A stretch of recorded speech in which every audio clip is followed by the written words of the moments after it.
anytime and anywhere. Online, on your phone, and at your fingertips. The Wall Street Journal. Call 877-WSJ-NOW1 or go to WSJTryNow.com and get America's #1 newspaper right now.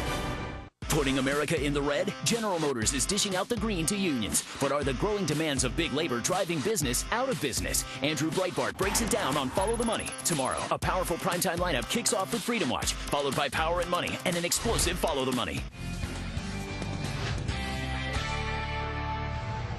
More jobs were created last month. That's good, but everyone is still upset that the unemployment rate is still too high. So why is it high?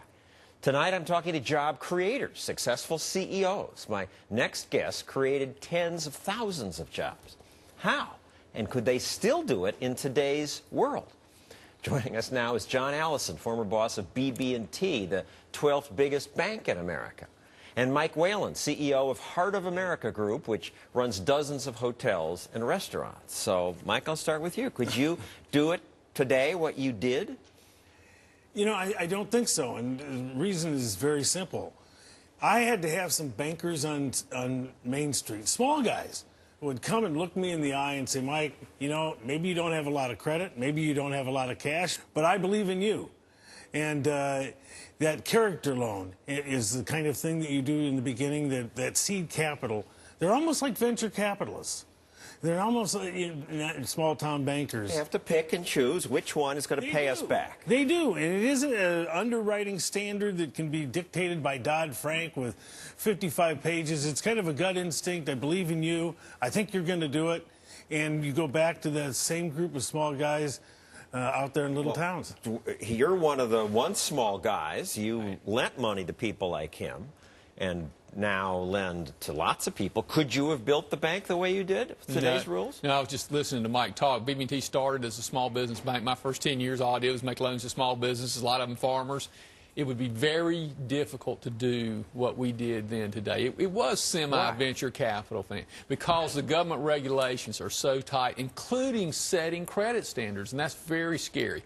Particularly since the so-called financial crisis, in the sense that they've come in and changed the credit standards in the banking industry, making it very hard for banks to finance small businesses. I can see my Occupy Wall Street viewers saying, good, because their lack of standards is what led to the implosion in 2008. See, I don't think that's true. Here's what caused the financial crisis was a combination of the Federal Reserve printing too much money because we didn't want to have a correction. It led to a bubble in the residential real estate market in subprime housing. That was generated by a long-term government policy that goes all the way back to Lyndon Johnson trying to raise home ownership above what's called the natural market rate. Plus Fannie and Freddie guaranteeing all this stuff. Freddie and Fannie. So it wasn't small business lending that caused the crisis. It was government policy and housing. 90% of the banks in this country are less than $1 billion.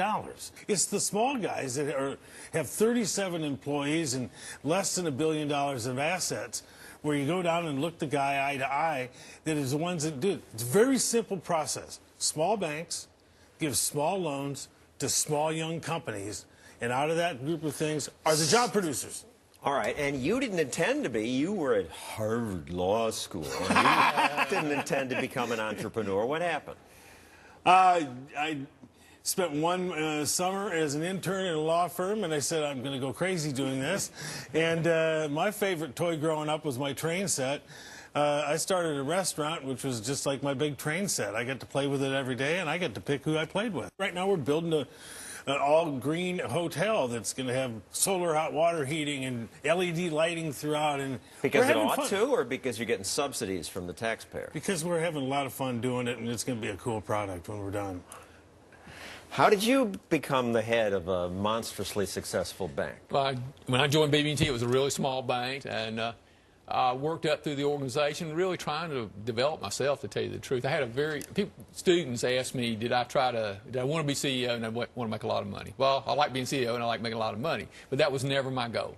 My goal was to do anything I did better than anybody else had ever done it, to be world standard. That's the goal of a lot of people working in business. Did you have to suck up to your bosses? No. Or how come you reached the top? You know, I did a lot of self-development. I'm interested. I read a lot. I spent a lot of time working on my personal leadership development. I've been assigned studying philosophy to try to get a set of principles that we used in our business. And I even did some what's called self-awareness because I was really good at math and I wasn't so strong working with people. Business people are motivated by money, but business people are mostly motivated by building. It's just fun.